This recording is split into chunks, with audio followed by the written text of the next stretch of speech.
शराब की आगोश में डूबता हुआ यह ग्राम पंचायत आज अपने अस्तित्व को बचाने के लिए कलेक्टर, एसपी, तहसीलदार, एसडीएम के पास गुहार लगाते लगाते थक गए। आज आखिरी बार ये लोग शासन और प्रशासन को एक बार फिर आवेदन देने के लिए चल पड़े हैं। क्या उनकी उम्मीदें पूरी होंगी?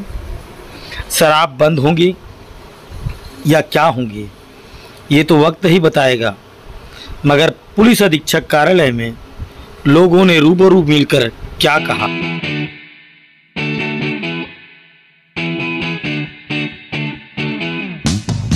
सिर्फ पेपर में दिए, लेकिन किसके घर से ले गए हैं, उनका नाम क्या है, उनका कोई सिर्फ डुंडेरा लिखा, तो एक अच्छा नहीं मानता। वही पूछने के लिए हम लोग आज गए थे। ऐसा तो कर रहे हैं तो ठीक ना, जिस व्यक्ति को ले गए वो तो ऑलरेडी गाँव डुंडेरा में घूम रहा है। अब आप किसको अंदर किए हैं और किसको मतलब जेल भिजवाए हैं, ये सारी चर्चाएं हुई। पूरा गाँव वासी आए हुए, आधा जितने पब्लिक है ना उतनी ज़्यादा पब्लिक अभी कलेक्टर आता है, क्योंकि समय हम उससे बात कर रहे हैं। उससे मिलने के लिए हम 1 घंटा तक के उसका इंतजार किए।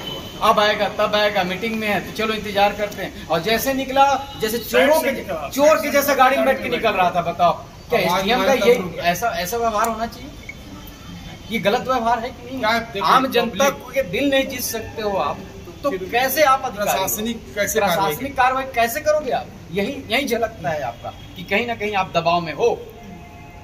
यही बात, तभी जाके हमारे गांव वाले ऊपर जो हम खुद गवाही देना चाह रहे हैं, गांव भर आए हैं उसके प्रति गवाही देने के लिए, तो कार्रवाई क्यों नहीं होगा? कोई दो बात बोला था तो ठेंगा लौटी बरसात है, आदमी मना तो इनको है तो हम कहां से साहब नु लाओ? महिला भी पीड़ित है। इतना छोटे बच्चा मन 15 साल के बच्चा नहीं हो है, पूरा पिया थे 8 साल 9 साल के, उनका जिंदगी भविष्य से बिगड़ा थे। वो चीज हमको नहीं चाहिए, ऐसा मुक्त चाहिए हम। चल लेते उधर कैसे आए? दारू परेशानी। अच्छा, फिर बता भाई किसे? दारू हमारे गांव में बिक्री नहीं होना चाहिए। हो रहा है भाई प्रशासन से, क्या करोगे? अब प्रशासन से मांग पूरी नहीं हो रही तो अब चक्का जाम भी करेंगे। आपका नाम है? मेरा नाम है प्रीतराम वर्मा, ग्राम डुंडेरा। आज महिलाएं, कई महिलाएं विधवाएं हो गई हैं। ऐसे दारू बंद करवाए बरान हम ना 4-5 बार हो गए, हम बंद करा था विनती से करथन तो वो मानत नहीं होगा। क्या हम लोग लेकर भूखे प्यासे मरा थे, हम पहले बनी जाना था। नमाज खान है, नाम लखमुन्नी आ, लेकिन नमाज खान कहा थे, उसने नेता भिजवा। हम डुंडेरा से आ हैं, मोर तो सार्थभाई नाम है, डुंडेरा से आ हूँ। गाँव के लोग आए हैं अवैध शराब को लेकर। ग्राम डुंडेरा, थाना डूंगरगढ़ के ग्रामीण वाले अभी एसपी ऑफिस में आए थे, तो उन्होंने शिकायत आवेदन दिया है। उसमें शराब के विरुद्ध कार्रवाई करने के लिए हमने आवेदन दिया है, तो उसमें हम लोग जांच करवाएंगे और जैसा भी लेगी उस हिसाब से कार्रवाई करवाएंगे। 28 तारीख को 27-28 को 12 पेटी शराब पकड़े थे, लेकिन आरोपी का कहीं नाम नहीं। प्रेस विज्ञप्ति जारी किए थे। अब वो लोग जो कदरन दिए हैं उसमें चेक करना पड़ेगा किस हिसाब से नाम आया है, किसका नहीं आया है। बाकी जारी हुई है, ऐसा नहीं है कि नाम को प्रकाशित नहीं किया गया है, तो वो नहीं पता है उसमें।